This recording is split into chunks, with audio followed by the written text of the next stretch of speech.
The first thing that I notice about this evidence pair is that the line references in number 37 are kind of all over the place. We've got some that are kind of near the beginning of the passage. These are kind of near the end. And that's usually a sign that we can use the chronology rule to maybe not necessarily like eliminate some choices, but to feel more confident in certain choices and less confident in others. So especially in the old-timey passage, this might be a case where if you're confused by these two questions, you need to do some smart guessing. So let me show you how I would kind of put all these line references in context. We just did a line reference question that was very clear. That was number 35, and it had us looking at the first paragraph, and that paragraph ends in line here, line 21. So it's probably the case that the first line of where I should be looking is line 21, and that would make sense. So everything's after that. That kind of follows the chronology that I would expect. But then it gets weird. So then we have 36 and 37, the two that we're talking about. And then 38 has no line reference. So that's frustrating, but it happens. That's okay. We keep going and we look for the next line reference. And this one has two in very different places, 40 and 83. Now, because I'm experienced, I wouldn't really worry about that. And I would say, the main line reference for this question is probably 40, especially because in question 40, the next one, it goes to line 52. So the chronology rule is like being kind of broken, but also mostly followed.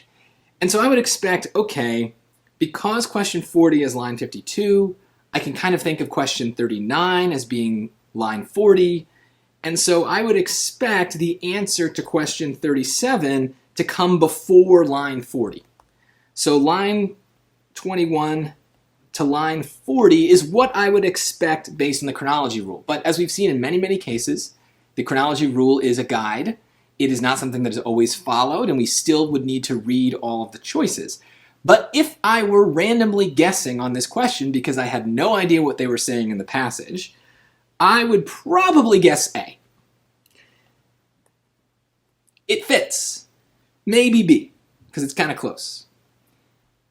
And if you're stuck and you're the kind of person who has trouble finishing the reading section because passages like this one really throw you off and slow you down, and you're just guessing randomly anyway, now you have a reason to guess that's a little bit more based in the rules of the SAT instead of just randomly guessing. It's not going to guarantee you an answer, but it's something that can help. That's why I want to talk about it, is for some of you, the best way to increase like by 30 or 40 points is literally just get better at guessing and then use all of your time for the other four passages and make sure you're really taking the time there. Because these are hard. These are hard, especially if English is your second language. This passage is a nightmare. But let's do it for real, and let's see if my hypothesis about this chronology rule is going to play out. So remember, we're going to need to jump all over the place, and we need to make sure we know what we're looking for. We haven't read the passage, or at least I haven't. So number 36, in the passage, Smith argues that it is possible for women to engage in which activity? Okay, so women are doing something. Let's figure out what it is. Let's go to the lines at number 37, 26 to 33. Okay, this is the one I think it is, but let's see. That's line reference A right here. May not the ornament of a meek and quiet spirit exist with an upright mind and enlightened intellect, and must woman necessarily be less gentle because her heart is open to the claims of humanity, or less modest because she feels for the degradation of her enslaved sisters and would stretch forth her hand for their rescue? Well, that's weird. It's a question, so I don't know what that's all about. But I don't really understand it. Is there an activity here? I guess. Being intellectual, maybe? Stretching forth her hand and rescuing the enslaved? Like, I really don't know. Like, yeah, I could pull something out of this, but right now I'm confused. And that's okay. We just kind of mark it. And we say, all right, I don't know what's going on, but we'll keep it in the mix. Maybe we'll learn something as we go. Let's look at B, 42 to 47. Starts down here, and it'll continue to the next page. And when the father, husband, son, and brother shall have left their homes to mingle in the unholy warfare, to become the executioners of their brethren, or to fall themselves by their hands, will the mother, wife, daughter, and sister feel they have no interest in the subject? Okay. I don't know what the subject is. I guess I'd kind of like to know that. It seems like, again, it's about slavery. I mean, that's the whole passage, right? If we go back to the blurb, which we're supposed to read, it does say that she's at the Anti-Slavery Convention of American Women, so seems like it should be about slavery. This one seems like it's more about the men than the women, but it does kind of mention the women, so again, I might leave this in, but here's what I would note, is that maybe this one I don't like because it's about the men.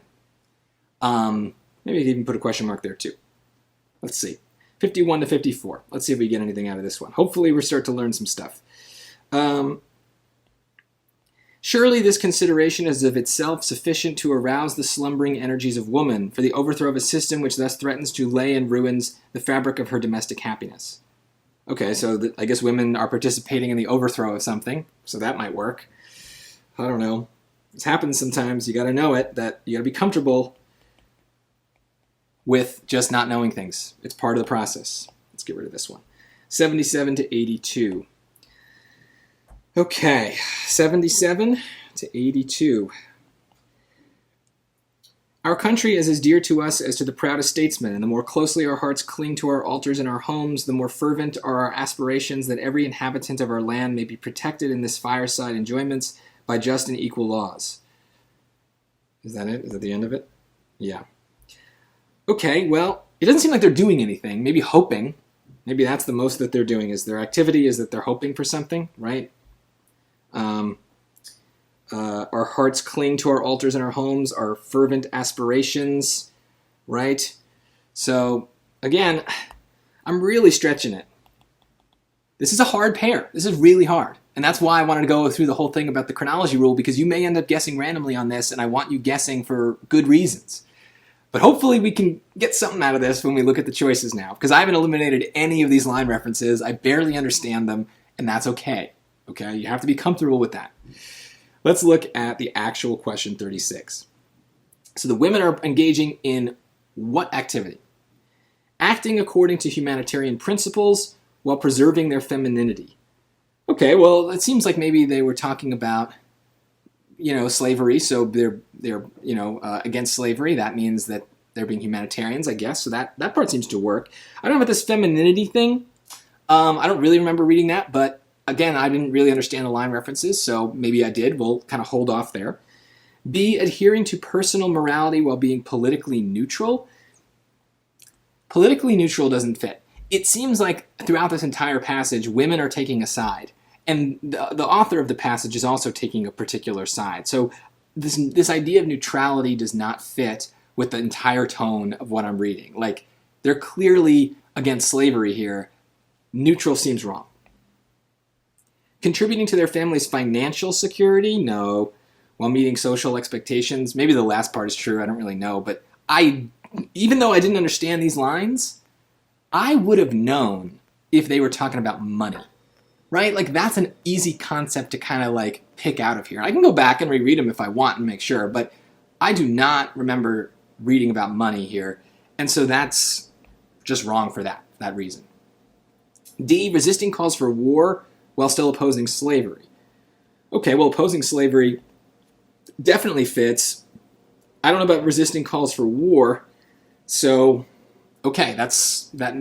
I don't remember reading that. The one choice about war was the one about the men, so maybe that is something to do with it. I'm going to have to go back to all of these and see if I can get something out of it.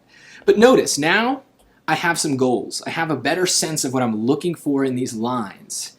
And so I can maybe get more meaning out of them because I have a purpose that I'm reading for. So let's see. I'm looking for anything about femininity or about resisting calls for war. The other pieces I seem to know already exist in the passage as a whole and in these lines. So I'm more concerned with these other two narrow ideas. So let's look at A again, 26 to 33. May not the ornament of a meek and quiet spirit exist with an upright mind and enlightened intellect, And must woman necessarily be less gentle because her heart is open to the claims of humanity? They talked about that, humanitarian principles. Or less modest because she feels for the degradation of her enslaved sisters and would stretch forth her hand for their rescue. So the femininity thing is kind of here. And honestly, a part of the reason I know that is because a lot of these old-timey passages, they talk about women being gentle and weak, the weaker sex, and they need like protection, and they can't, strain themselves or do physical things. Like, it's the 1800s. You got to think about it in that mindset. But at that time, being a woman meant being gentle and being, what do they say here? Having a meek and quiet spirit. But she's saying, can't we do that and still try to help slaves? So that seems to kind of match with choice A here, about preserving femininity and doing humanitarian things. So that's a nice match. But let's keep going. I'm not convinced yet. I have a lot of check marks, but I'm not convinced. B, I have them all here. I don't need to go back. And when the father, husband, son, and brother shall have left their homes to mingle in the unholy warfare, to become the executioners of their brethren, or to fall themselves by their hands, will the mother, wife, daughter, and sister feel that they have no interest in this subject? And this is quoting the Declaration, so that doesn't really matter. Well, it says that the men are going to war, so that's kind of matching with the war part, but it doesn't say that the women are resisting the call to war. I guess calling it unholy maybe is like a way of resisting it, but it doesn't sound like the women are resisting it. It says, will the mother, wife, daughter, and sister feel that they have no interest in this subject? So if anything, it seems like maybe somehow the women are part of the war in some way. I'm not convinced. I like the previous set of matches better, but there are some things that seem to check off here if I kind of make them fit. So maybe. Let's look at C. Surely this consideration is of itself sufficient to arouse the slumbering energies of woman for the overthrow of a system which thus threatens to lay in ruins the fabric of her domestic happiness. Well, that's something about femininity. They're overthrowing something. And it's certainly not about resisting war, right? I mean, if anything, it's calling for war, right? Overthrowing isn't usually something you do by resisting war. So that doesn't seem to match with either choice. So you know what? Let's get rid of it. Let's go to D. Our country is as dear to us as to the proudest statesmen, and the more closely our hearts cling to our altars and our homes, the more fervent are our aspirations that every inhabitant of our land may be protected in his fireside enjoyments by just and equal laws. Okay, nothing about war, nothing about femininity, maybe clinging to the home, that's maybe feminine, but honestly, that's one little thing, whereas if we compare that to choice A, there's like a lot of stuff that checks off that femininity box for me. So here's where I stand. I think that the best match, the one that had the most stuff, is A with A. I'm maybe 60% confident in that choice. But you know what nudges me up a little bit in my confidence is the fact that that was the exact choice that I predicted from my chronology rule. Now look, if I thought another choice was better and I was pretty sure of it, then I would break the chronology rule for the sake of getting an answer that I like better. But I don't like any of these answers better. And so I'm picking the answer that I kind of like the most, and it really does help me that the chronology rule supports my hypothesis. So you see what we're doing is we're bringing in like the kind of rules and tricks that apply to the SAT, those kinds of strategies that are very unique to the SAT. And we're also bringing in the stuff that's more just traditional, right? Like we want to match choices with lines. We want to make sure we're summarizing things correctly and the kind of stuff you would normally do in English class. We're bringing in two reasons, and together those reasons are supporting these two choices on a very hard question. And that's enough for me to pick it. And it took a long time. We're at 15 minutes talking about this one question. So this is long. I would not spend 15 minutes doing this myself. It would probably take me about 3 or 4 if I were just doing all this in my head. But it's still a long question. And if you don't have that kind of time, skip it. because this is maybe 20 points, and 10 of them you could have gotten using just the chronology rule, because that is the answer. A is the answer here, both A. So this is why this works, is if you've got to start making some tough decisions about where you're going to spend your time, the chronology rule can just kind of give you a little bit more of an edge on certain questions. It's not perfect, but it's like, betting a hand in cards. We don't always know what the next card is going to be, but we have a good sense of whether it's going to help us or not just based on the odds, the statistics, and that's what we're doing. We're playing the odds. The chronology rule lets you play the odds a little bit better. Hopefully, you understood all the other stuff that came after that, but if nothing else, if you were confused by this question and you need some help just making smarter guesses, the chronology rule can give you a couple extra points if you just know how to apply it.